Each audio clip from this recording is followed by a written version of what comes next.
आज class 6th का second chapter start कर रहे हैं और सेकंड चैप्टर का नाम अलग अलग बुक्स हैं उनमें अलग अलग है। इसमें तो है on the trial of the earliest people, और जो दूसरी किताब आप देखोगे तो उसमें नाम थोड़ा अलग मिलेगा आपको। उसमें लिखा गया है from hunting gathering to growing food, यानी चैप्टर सेम है, हर एक पॉइंट सेम है, बस नाम जो है वो चेंज कर दिया गया है समय के हिसाब से।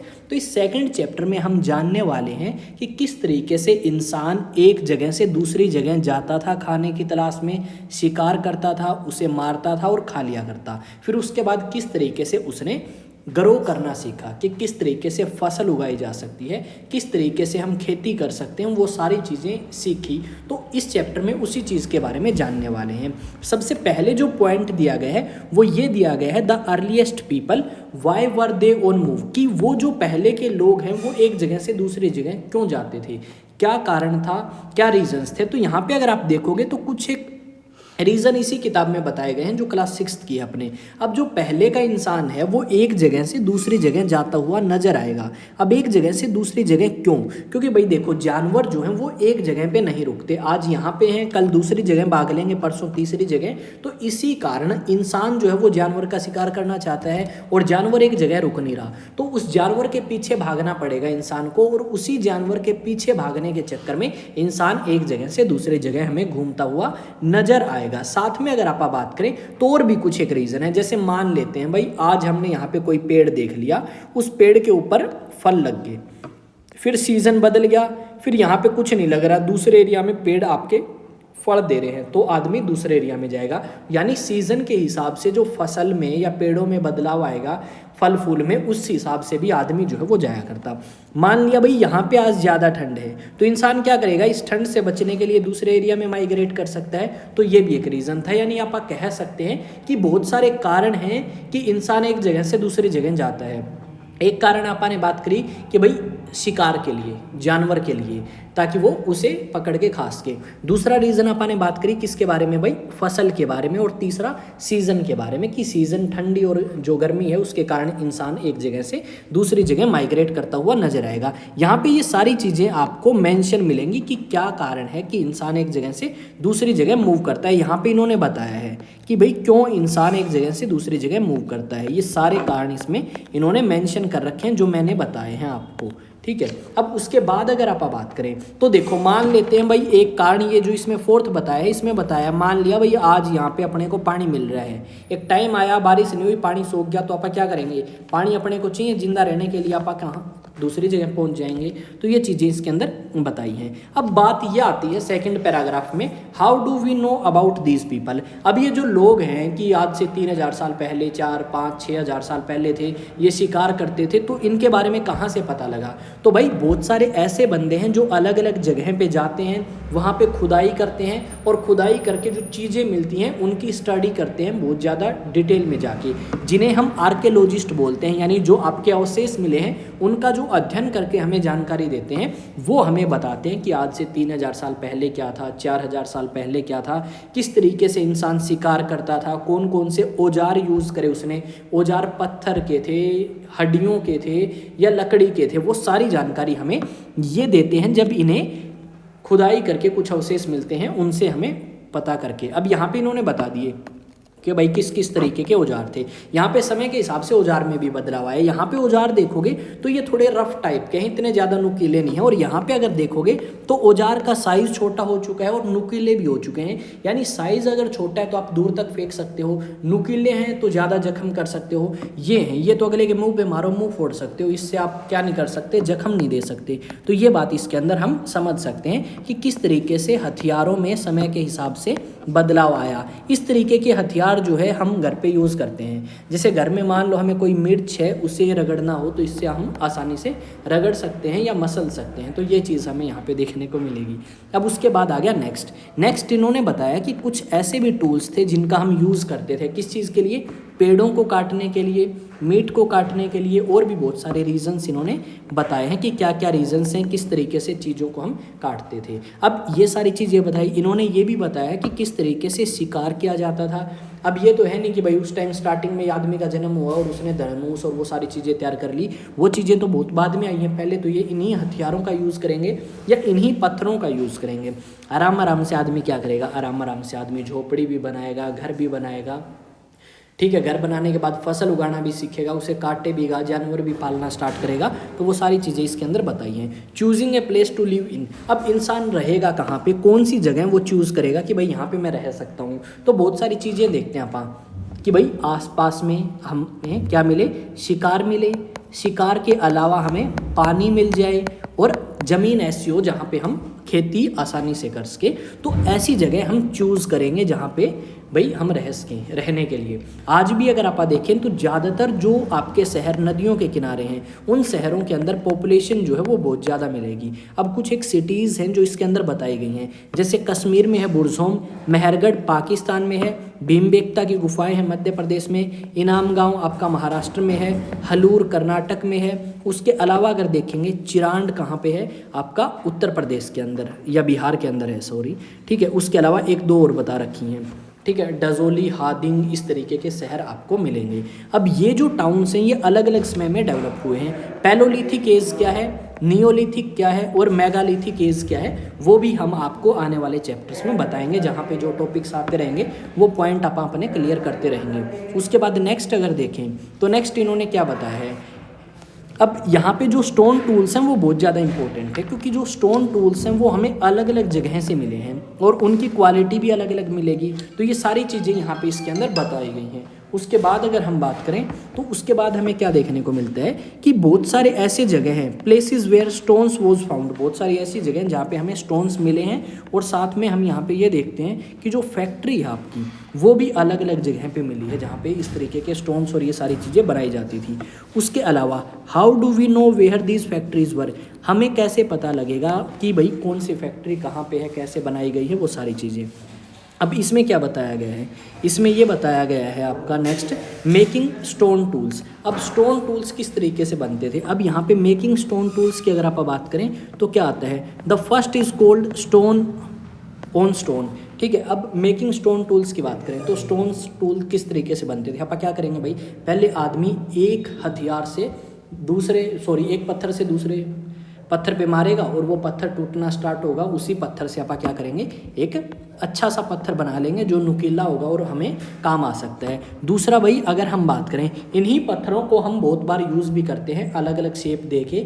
मान लो आपने क्या किया, नीचे ये तो ले ली भाई लकड़ी और लकड़ी के ऊपर आपने एक नुकीला पत्थर लगा दिया, यानी ये एक तरीके से आपके एक हथियार का काम कर सकता है। फाइंडिंग आउट अबाउट फायर, भाई मेरे पड़ोस में बहुत बकवास लोग रहते हैं, ठीक है, अभी सब्जी बेचने वाला आ गया रामखोर, ठीक है।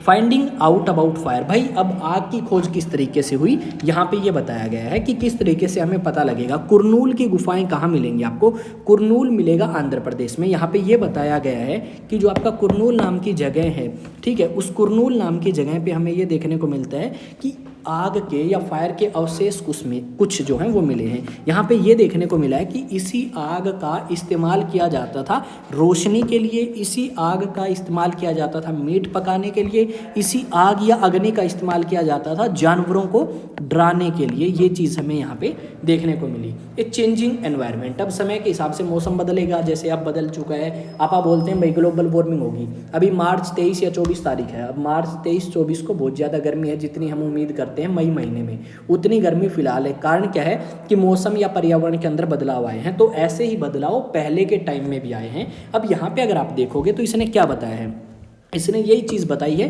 कि लगभग आज से 12,000 साल पहले हमें ये देखने को मिला कि इस क्लाइमेट के अंदर, इस दुनिया के अंदर जो पर्यावरण है या वातावरण है उसमें बहुत सारे बदलाव आए, यानी यहाँ पे जो मौसम है इसमें चेंजेस आए। और हमें यहाँ पे ये देखने को मिला कि बहुत सारे ग्रासलैंड या घास के मैदान विकसित हुए, या कह सकते हो एक ऐसा क्लाइमेट इवोल्व हुआ जहाँ पे घास आसानी से ग्रो कर सकती है, नए नए तरीके के जानवर जो हैं उनका जन्म हुआ। ये सारी चीज़ इसके अंदर बताई गई हैं कि किस तरीके से आपकी जब घास ज़्यादा होगी, घास ज़्यादा होगी तो घास खाने वाले जानवर ज़्यादा होंगे।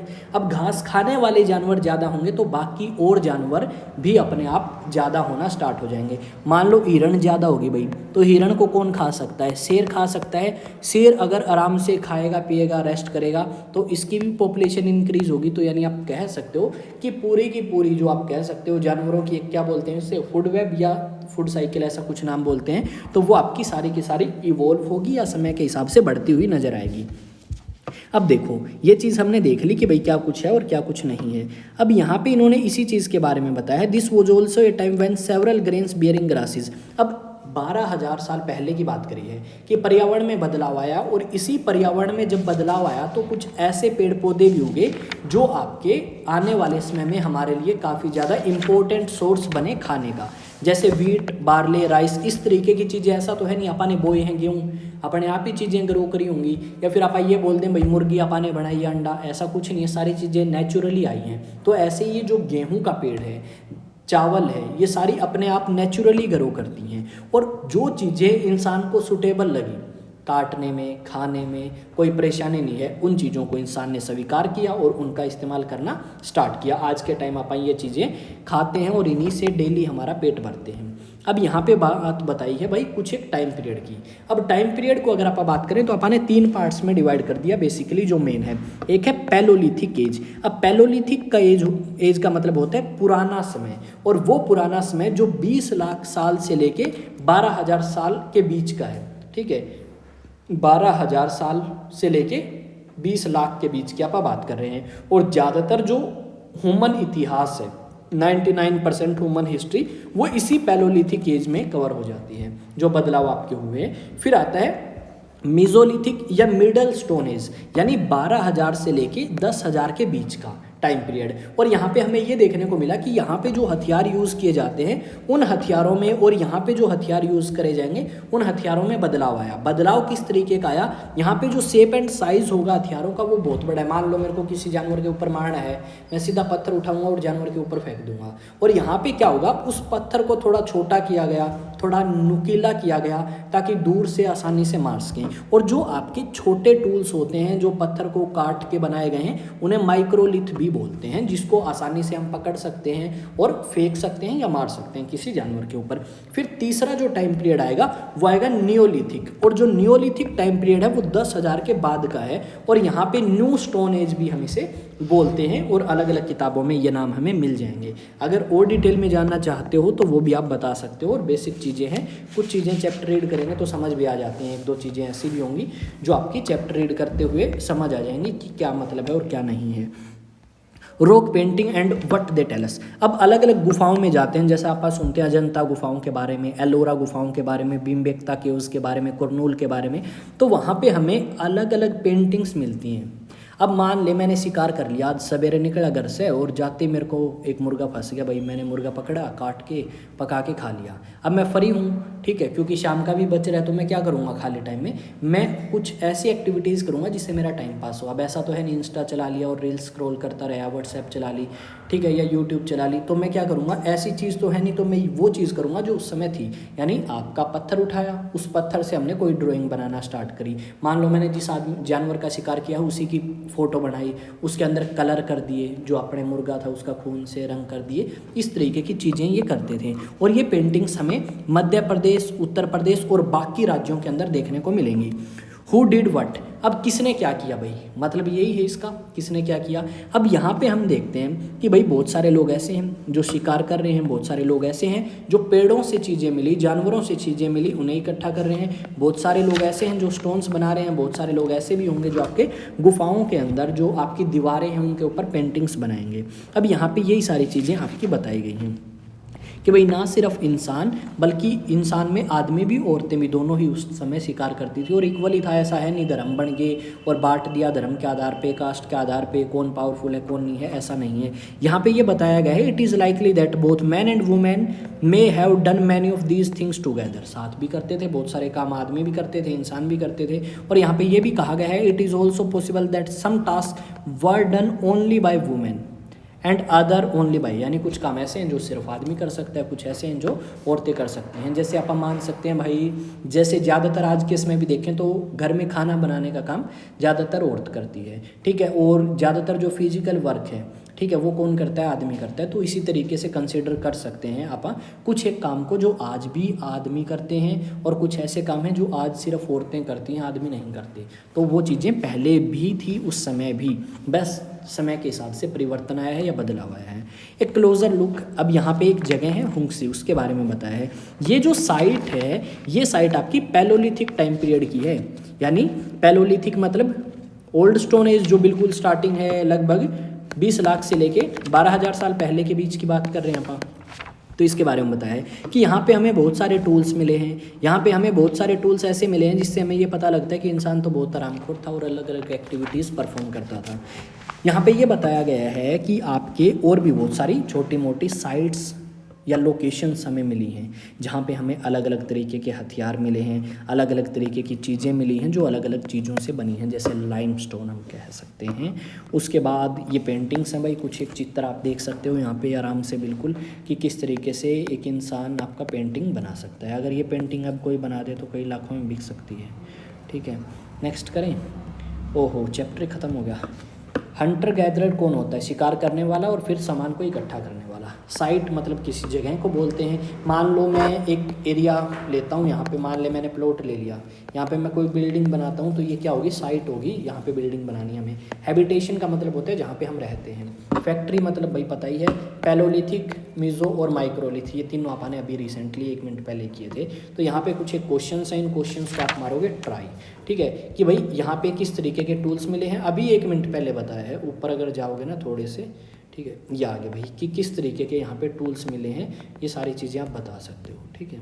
उसके बाद अगर बात करें, early people painted on the dash of walls, ठीक है, केव्स के कहाँ पे पेंटिंग करते थे। ग्रासलैंड्स डेवलप हुए लगभग 12,000 साल पहले, ऊपर दे रखा है। हंटर गैदरर जो हैं वो गुफाओं के अंदर या रॉक्स पे रहते थे, क्यों, जानवरों से अपने आप को बचाने के लिए, मौसम में जो बदलाव हुए हैं उनसे अपने आप को बचाने के लिए। ये कुछ एक क्वेश्चन हैं, इनको डिस्कस करो। ये जो क्वेश्चन हैं ये यूपीएससी मेंस के लिए इंपॉर्टेंट हो जाते हैं, क्योंकि वहाँ पे अगर ये पूछते हैं इस तरीके के क्वेश्चंस तो लिखेंगे कहाँ से। लिखना तो हमें क्लास 6 में सिखाया जाता है, 12th तक यही सिखा रहे हैं कि भाई 3 नंबर का क्वेश्चन है इतना लिखो, 5 का है तो इतना लिखो, 6 नंबर का क्वेश्चन है तो 120 वर्ड में लिखो, यही सारी चीज़ें बता रहे हैं। उसके अलावा अगर आप बात करें तो और क्या बताया जाता है, और ये बताया जाता है ग्रेजुएशन के अंदर कि भाई आपके 20 नंबर का क्वेश्चन है और 300 वर्ड में लिखो। तो ये लिखना आना चाहिए ना, वो कहाँ से सिखा रहे हैं, स्कूल वाले सिखा रहे हैं, आप ध्यान नहीं दे रहे, बकवास पेल रहे हैं पढ़े, बस वो चीज़ें हैं। तो इनको थोड़ा सा प्रैक्टिस करो, हल्के में नहीं लेना, क्योंकि अगर हल्के में लेते हो तो जाके मेंस के क्वेश्चन पेपर उठाओ और उनमें देखो कैसे क्वेश्चंस पूछे गए हैं और कितने वर्ड में आंसर लिखना है, आपको पता लग जाएगा क्या इन क्वेश्चंस या इन टॉपिक्स में से कोई क्वेश्चन आया भी है या नहीं आया। तो मेंस का एक बार क्वेश्चन पेपर उठाओ और देखो, ठीक है। CAPF का भी देख सकते हो। आई थिंक चीज़ें आपको समझ आई होंगी। चैप्टर हमने 2nd कंप्लीट कर लिया और 3rd चैप्टर की तरफ आएंगे अपन कल। इसमें टाइम पीरियड दे रखा है, मेजोलिथिक और नियोलिथिक की शुरुआत कब से हुई, ठीक है। उसके बाद 3rd आता है from gathering to growing food. इसमें 2 चैप्टर कर दिए, और अगर आप ओल्ड बुक देखोगे तो उसमें एक ही चैप्टर है, ठीक है, उसके अलग अलग पार्ट हैं, उसमें एक है और इसमें 2 पार्ट हैं। तो इसको कल करते हैं या नेक्स्ट क्लास में आपको मिलेगा ये टॉपिक। तो मिलते हैं नेक्स्ट वीडियो में, तब तक इसको रिवाइज़ करो।